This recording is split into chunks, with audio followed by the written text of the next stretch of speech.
ወይኔ ማዘር ና ምን አገባ አንተ ያማል ሂጂ እኔ ምን አገባኝ ሄሎ እናት መንገድ ላይ ወድቋል ቶሎ ድረስ ምን ሆነች ቶሎ በል ምን ሆነች ሄሎ ተረጋጋ በጣም አመሰግናለሁ እሺ መንገድ ላይ ወድቀው ነው ያገኘኋቸው በቃ እኔ ቸኩላለሁ ልሂድ አመመሽ እንዴ አሞኝ አይደለም አተናቅፎኝ እና ምን ሆነሽ ነው የተቀመጥሽው ታዲያ ስጋ ማረኝ ልጄ ነፍሱን ይማረውና አባትህ ከዚህ ነበር ስጋ የሚገዛልኝ ከታ አባሲ ኧረ ሲያሳዝኑ ማለት ምንድነው ማረጋው ልጄ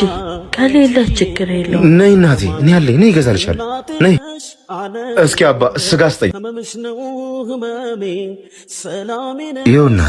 እስኪ ናልሳም ሂጂ በቃች እሺ ልጄ ሂጂ እኔ ከፍዬ እመጣለሁ ሺህ ሁለት አባ ብር ስለሌለኝ ትንሽ ቆይቼ ላምጣልህ አሁን መቀበለው ብር አለ ትንሽ ቆይቼ ከፍላለሁ እሺ ና ያዙት ኧረ ለሺህ ሁለት እንደዚህ አይደረግም እየጠበኩ ስጋህን ጥብስ አድርጌልሃል እዛው ስጋ ቤት እኮ ጥሩ ጥብስ በልቼ ነው የመጣሁት እሰየኔ ልጅ እንኳን በላህልኝ ና እሺ ማይ እወድሻለሁ እሺ ለእናትህማ መደብደብ አይደለም ሌላም ነገር ያንሳታል ለማዘሮች አንድ ጊዜ ያላችሁ ፍቅር ኮሜንት ላይ